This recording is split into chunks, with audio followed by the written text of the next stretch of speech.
பள்ளியில் டீச்சருடன் காரில் உடலுறவில் இருந்த மகனை ஆப் மூலம் கண்டுபிடித்த தாய்.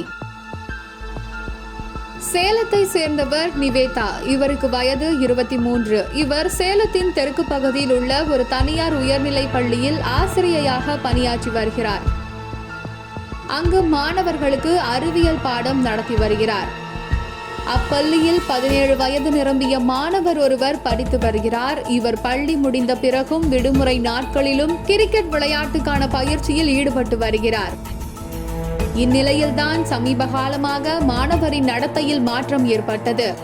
அதாவது வீட்டில் இருந்து கிரிக்கெட் பயிற்சி எடுக்க செல்வதாக கூறிவிட்டு செல்லும் மாணவன் பயிற்சிக்கு செல்லாமல் இருந்துள்ளார். இது பற்றி பயிற்சியாளர் சார்பில் மாணவனின் தாய்க்கு புகாராக வந்துள்ளது. இதையடுத்து அவர் தனது மகனிடம் கேட்டுள்ளார். ஆனால் அவன் அது பற்றிய தகவல்களை செல்லாமல் மறைத்துள்ளான். இதனால் மாணவனான தனது மகன் மீது அவரது தாய்க்கு சந்தேகம் எழுந்துள்ளது.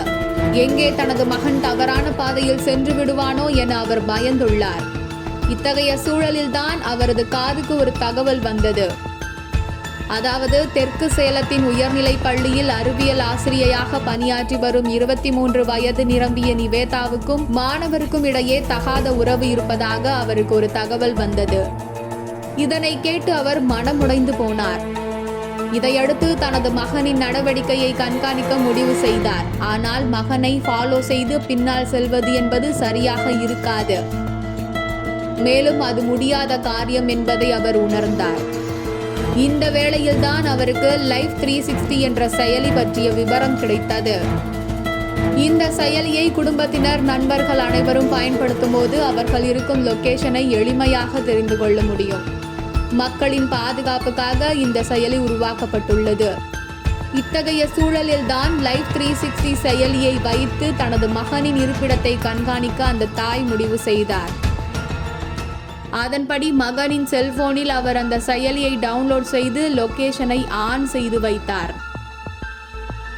இதன் மூலம் மகன் எங்கு செல்கிறான் என்பதை அவர் வீட்டில் இருந்தபடியே கண்காணிக்க தொடங்கினார். இந்நிலையில்தான் சம்பவத்தன்று அவரது மகன் கிரிக்கெட் பயிற்சியை புறக்கணித்து பார்க் ரோட்டில் உள்ள பூங்காவுக்கு சென்றது தெரிய வந்தது.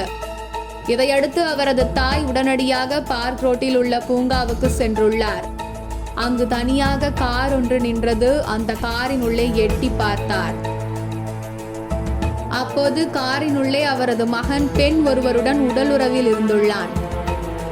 இதை பார்த்து ஷாக்கான மாணவனின் தாய் உடனடியாக அதனை தனது செல்போனில் வீடியோவாக பதிவு செய்துள்ளார். மேலும் காரின் பதிவெண் உள்ளிட்டவற்றையும் அவர் செல்போனில் வீடியோ மற்றும் போட்டோவாக எடுத்துக்கொண்டார். அதன் பிறகு இந்த ஆதாரங்களோடு அவர் பள்ளி நிர்வாகம் மற்றும் நிவேதா மீது போலீசில் புகார் அளித்தார். இது பற்றி விசாரணை நடத்திய போலீஸ் நிவேதாவை போக்சோ வழக்கில் கைது செய்து சிறையில் அடைத்தனர். மேலும் இந்த மாதிரியான செய்திகளை உடனுக்குடன் தெரிந்து கொள்ள சிகப்பு நாடா யூடியூப் சேனலை சப்ஸ்கிரைப் பண்ணிக்கோங்க.